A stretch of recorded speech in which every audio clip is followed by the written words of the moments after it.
يا جماعة، الليلة قدامنا مو مجرد قضية، قدامنا صمت هز بلد كامل. قبل ما نبدأ حلقة الليلة أبي منكم شيء واحد بس: خذوا نفس عميق وخلوا بالكم معي، لأن القصة اللي راح نحكيها الليلة مو قصة عادية أبد. هذه من أثقل القصص اللي مرت على كوريا الجنوبية كلها. تخيلوا معاي يا جماعة، مدرسة داخلية، مثل أي مدرسة الناس يودون لها عيالهم وهم مطمنين. بس الفرق هنا إن الأطفال اللي فيها أطفال صم، أطفال ما يسمعون، وأغلبهم ما يقدر يتكلم. أطفال يعتمدون على اللي حولهم اعتماد كامل. الأهل يا أحبتي كانوا يوقفون عند باب المدرسة، يسلمون على عيالهم ويرجعون بقلوب مرتاحة، يقولون في أنفسهم: الحمد لله، ولدنا في مكان يتعلم فيه وينحفظ فيه ويلقى ناس يفهمونه. مدرسة تعرف لغة الإشارة، مدرسة ترعاه، مدرسة تكون له بيت. بس اللي ما كانوا يعرفونه إن وراها الجدران، وراها الأبواب المسكرة، ورا وجيه المعلمين الهادية، كان فيه جحيم. مو يوم ولا يومين، 5 سنوات كاملة، من سنة 2000 إلى سنة 2005.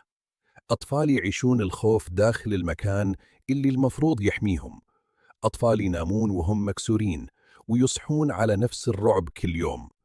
اللي يوجع أكثر يا جماعة إن أهلهم في بيوتهم كانوا يدعون لهم، يحسبونهم في أمان، يحسبون المدرسة صارت لهم بيت ثاني، وما كانوا يدرون إن البيت نفسه صار مصدر البلاء.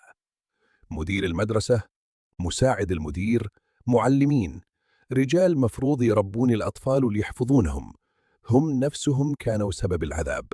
والأطفال ما يقدرون يصرخون، ما يقدرون يبلغون، ما يقدرون حتى يشرحون اللي يصير لهم مثل غيرهم.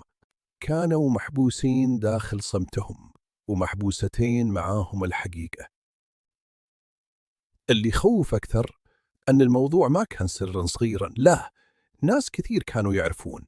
الإدارة تعرف، جهات تعرف، بعض المسؤولين يعرفون، بس ما أحد وقف وقفة رجال، ما أحد قال كفاية. إلى أن جاء شخص واحد، معلم واحد بس، وقرر أنه ما يسكت، وقرر يفتح الملف، وقرر يكسر الجدار اللي انحبست وراه الحقيقة سنين. ومن هنا يا أحبتي ما صارت القصة مجرد قضية مدرسة، صارت قضية بلد، صارت قضية رأي عام، صارت فيلم هز كوريا كلها وغير قوانينها وفتح جرح كان الناس يحاولون يدفنونه. الليلة في سوالف الليل نحكي قصة مدرسة إنهو، قصة الأطفال اللي انظلموا في صمت، قصة المعلم اللي واجه الكل، وقصة الفيلم اللي خلى بلد كامل يراجع نفسه. استعدوا يا أحبتي، الحلقة هذه ثقيلة، فيها ألم، فيها غضب، فيها وجع ما ينسى، بس تستاهل تنسمع للآخر، لأن ورا كل صمت قصة، ورا كل قصة ضحية تستاهل تنسمع. لنبدأ. طيب يا جماعة، خلوني أوديكم للمكان نفسه، للمسرح اللي صارت فيها المأساة. مدينة غوانغجو، جنوب كوريا الجنوبية. مدينة هادية، شوارعها تميل للهدوء، والشتاء فيها ثقيل وضبابة كثير. وفيها المدينة، في منطقة اسمها سامكو دونغ، كانت تقع مدرسة اسمها إنهوا. اسم إنهوا معناه تقريبا بيت الرحمة. تخيلوا المفارقة، مكان اسمه بيت الرحمة، وهو أبعد ما يكون عن الرحمة. المدرسة ما كانت مجرد فصول ودروس، كانت داخلية، يعني الأطفال يعيشون فيها، ينامون فيها، يأكلون فيها. بعضهم أهله بعيد، وبعضهم يتيم، وبعضهم ما عند أهل القدرة يتعاملون مع إعاقتها السمعية. فبالنسبة لهالأطفال، المدرسة ما كانت مكان دراسة وبس، كانت العالم كله. انفتحت المدرسة أول مرة سنة 1961، وفي البداية كانت تقدم نفسها كمكان لرعاية وتعليم الأطفال الصم. بعدين توسعت وصارت فيها مراحل أكبر، إلى أن صارت مؤسسة قائمة بذاتها، لها اسم ولها تمويل ولها حضور في المجتمع. بس المشكلة يا أحبتي مو في المبنى، المشكلة كانت في الناس اللي يملكونه ويديرونه. المدرسة كانت تحت سيطرة عائلة واحدة، عائلة يي.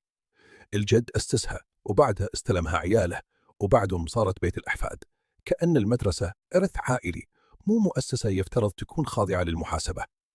في سنة 2000 كان المدير اسمه يي كانغ سوك، ومساعد المدير يي كانغ بوك.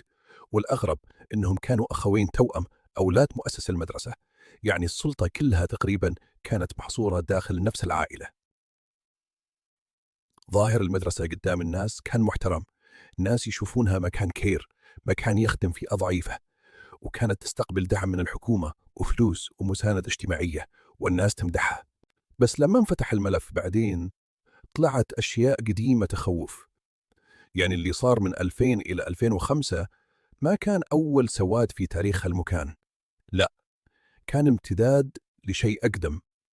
طلع أن في الستينات في شهادات تقول أن طفلين ماتوا داخل المدرسة من الجوع بعد عقاب قاسي. وطلع أن في السبعينات صار استغلال مشين لبعض الطالبات. وفي الثمانينات كانت في شبهات تزوير وتسجيل طلاب وهميين عشان تاخذ الإدارة دعم حكومي أكثر. يعني باختصار يا جماعة، المكان من زمان وفي عفن، من زمان وفي شيء مكسور. بس المجتمع كان يشوف الواجهة وما يشوف الداخل. وهنا تكمن خطورة القصة.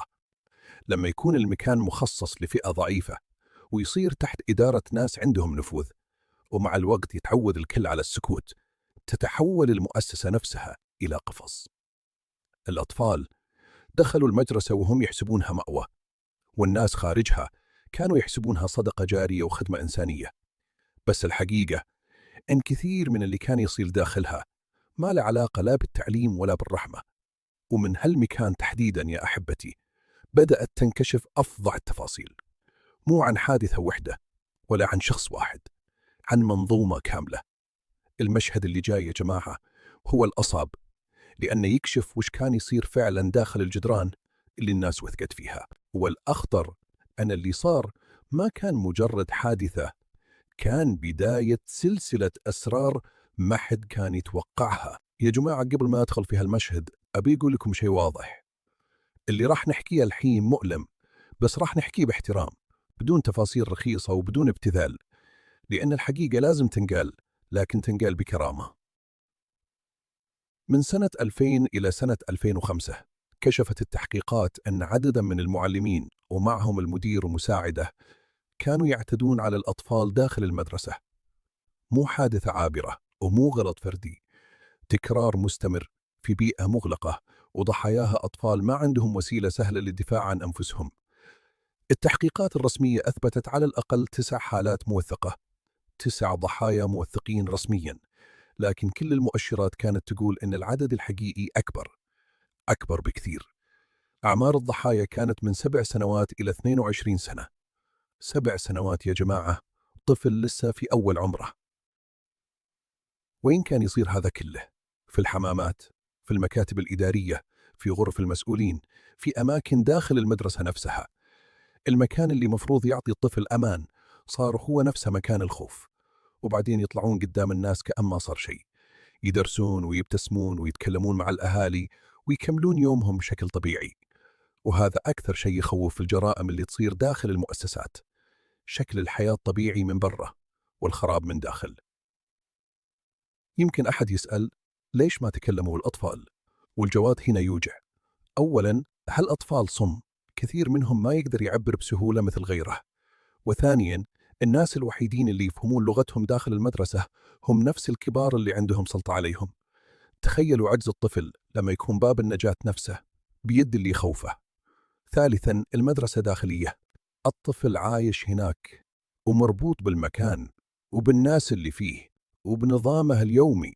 وإذا كان المعلم أو المسؤول يحدده بالطرد أو الحرمان أو العقاب، فالطفل غالباً يختار الصمت، لأنه ما يشوف قدامه طريق ثاني. وكان فيه ترهيب مباشر، ضرب، تهديد، تخويف قدام زملائهم، ورسالة واضحة: إذا تكلمت ما حد راح ينقذك. بعض الأطفال حاولوا يوصلون الحقيقة، حاولوا يكتبون، حاولوا يعبرون، حاولوا يلمحون لأهلهم أو للي حولهم، لكن ما حد فهم بشكل كامل أو ما حد تحرك بالسرعة الكافية. وفي حالة مؤلمة جدا، طفل كتب شكوى بيده يطلب فيها المساعدة من الإدارة، والإدارة نفسها بدل ما تحميه مزقت شكواه. كأن الطفل كان يمد يده للنجاة، واليد اللي استقبلته دفعتها تحت الماء من جديد. الأدهى من هذا كله إن القضية ما بدت كأنها أفعال معزولة. كل شيء كان يوحي إن فيه جو عام من التواطؤ. ناس يدرون، ناس يشوفون مؤشرات، ناس يختارون السكوت لأن المواجهة مكلفة. وهنا يا أحبتي تصير جريمة أكبر، لأن المسألة ما تعود مجرد معتدي وضحية، تصير منظومة كاملة تحرس الصمت.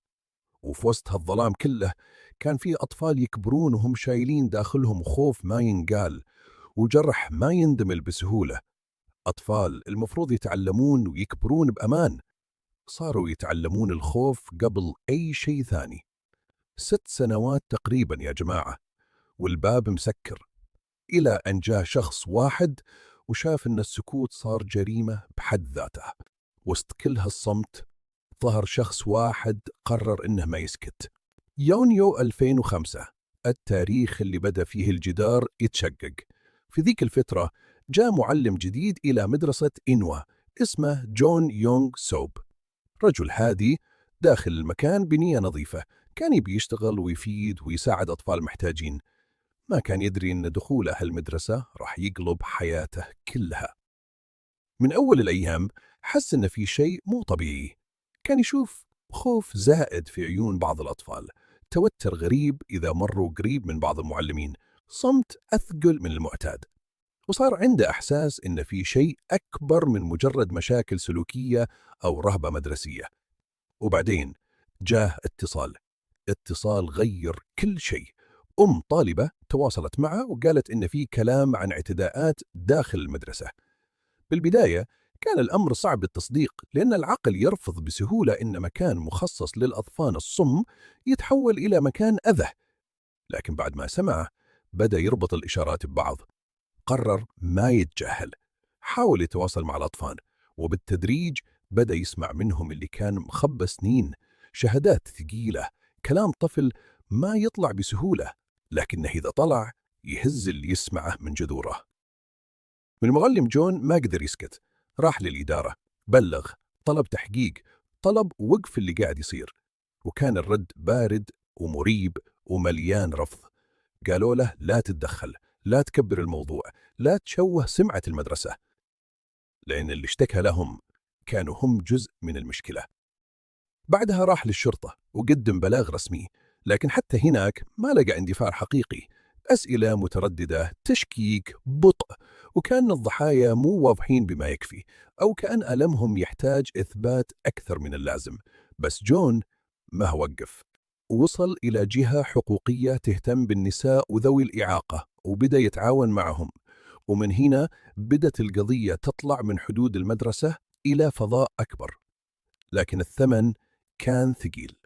المدرسة طردته، بدتها التهديدات، مكالمات، ضغط، مراقبة، خوف على نفسه وعلى حياتها اليومية. وحتى بعض الناس في المجتمع بدل ما يشكرونه اتهموه إنه يسيء لسمعة المدينة. وهذا جزء مهم من القصة يا جماعة. أحيانا اللي يقول الحقيقة ما يلقى تصفيق في البداية، يلقى مقاومة، يلقى عزلة، يلقى ناس تقول له ليش فتحت الباب. لكن جون كمل، والجهات الحقوقية كملت، والتحقيق بدأ يكبر. وبعد شهور انعرضت القضية في برنامج تلفزيوني كوري معروف، والأول مرة الشعب الكوري شاف الصورة، مو إشاعة، مو كلام داخلي، قضية على الهواء، ضحايا، شهادات، مؤسسة متهمة، وبلد كامل بدأ ينتبه. بس يا أحبتي، حتى بعد هذا كله العدالة ما جت بسرعة. القضية تعثرت وخفتت وكأنها بتندفن مرة ثانية، إلى أن جاء شيء ما كان أحد يتخيله. فيلم. وسط كل هالصمت ظهر شخص واحد قرر إنه ما يسكت. طيب يا جماعة، من سنة 2005 إلى سنة 2009 كثير ناس ظنوا أن القضية انتهت وانحط عليها غبار النسيان. المحكمة الأولى أصدرت أحكام على بعض المتهمين، وفي البداية ممكن الواحد يظن أن العدالة بدأت تمشي. لكن اللي صار بعدين كان صادم. محكمة الاستئناف خفضت الأحكام بشكل كبير. المدير نفسه اللي يفترض يكون من أكثر الناس مسؤولية انتهى به الحال خارج السجن مع غرامة، والبعض الآخر استفاد من ثغرات قانونية مثل التقادم وطلعوا بأقل الخسائر. والأشد مرارة إن بعضهم رجعوا يشتغلون في نفس المدرسة. هنا يا أحبتي مو بس الضحايا انكسروا، المجتمع كله كان لازم يسأل نفسه: إذا مؤسسة مثل هذه ما تعاقبت بشكل حقيقي، وش يعني هذا عن القانون؟ وش يعني عن الناس الضعفاء؟ وش يعني عن البلد؟ في هالمرحلة دخل اسم مهم جدا في القصة: الكاتبة كونغ جي يونغ. امرأة قرأت عن القضية وتأثرت فيها بعمق، وقررت أنها ما تخليها تموت في ملفات المحاكم. كتبت رواية اسمها دوغاني، مو مجرد رواية للصدمة، لكن عمل يهز الضمير ويجبر القارئ يواجه اللي صار. والكتاب نجح، لكن الانفجار الحقيقي جاء بعده بسنتين. في سنة 2011 تحولت الرواية إلى فيلم سايلنسد أو الصامتون. فيلم أخذ القضية من الورق وحطها قدام عيون الناس كلهم. الممثل جونغ يو شارك فيه، والمخرج هوانغ دونغ هيوك قدمها بطريقة خلت البلد كله ينتبه من جديد.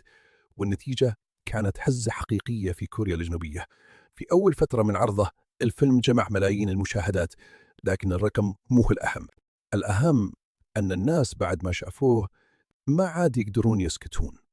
بدأ الغضب الشعبي، مقالات، نقاشات، برامج، مظاهرات، عرائض، ضغط كبير على الحكومة وعلى البرلمان. الناس حسوا أنهم تأخروا كثير، وأن في ظلم ما عاد ينفع يظل مدفون. وهني بالضبط يا جماعة صار التحول الكبير. اللي غير المشهد مو الحكم القديم، اللي غير المشهد كان الفيلم. في أكتوبر 2011 البرلمان الكوري أقر قانون جديد وصار معروف باسم قانون دوغاني. قانون شدد العقوبات وألغى ثغرات كانت تحمي المعتدين، خصوصا في القضايا اللي تخص الأطفال وذوي الإعاقة. وبعدها بفترة قصيرة أغلقت مدرسة أنوا أبوابها. المدرسة اللي عاشت سنين طويلة وهي تتغطى باسم الرحمة انتهت أخيرا. لكن يا أحبتي، حتى بعد إغلاقها السؤال ما كان هل انتهت القصة؟ السؤال كان هل وصل الحق كامل لأصحابه؟ والجواب مثل كثير من القصص الثقيلة ما كان بسيط. الخاتمة اللي جاية يا جماعة هي خاتمة عدالة متأخرة، فيها شيء من الإنصاف وفيها شيء من المرارة وفيها درس أكبر من حدود كوريا نفسها. يا جماعة وصلنا للنهاية، لكن مثل ما تعرفون بعض القصص ما تنتهي فعلا حتى بعد ما تخلص. بعد قانون دوغاني وبعد إغلاق المدرسة بدأت الدولة تتعامل مع الملف بجدية أكبر، وصدر حكم جديد في سنة 2012 على المدير السابق يي كانغ سوك. هذه المرة الحكم كان أقسى، 12 سنة سجن على واحدة من القضايا اللي ما كانت حوسبت بشكل كافي قبل. وبعض المتهمين الآخرين نالوا أحكام أطول وأوضح من السابق. يعني نعم صار في تصحيح متأخر، لكن كلمة متأخر هنا مهمة جدا، لأن العدالة يا أحبتي ما كانت كاملة. بعض اللي أفلتوا في البداية ما عاد ممكن محاكمتهم مرة ثانية على نفس الجرائم، القانون منع هذا، وبعضهم عاش حياته بعد ذلك بشكل شبه طبيعي. أما المدير نفسه فمات سنة 2011 بالسرطان قبل ما يشوف كل نتائج العاصفة اللي ساهم فيها.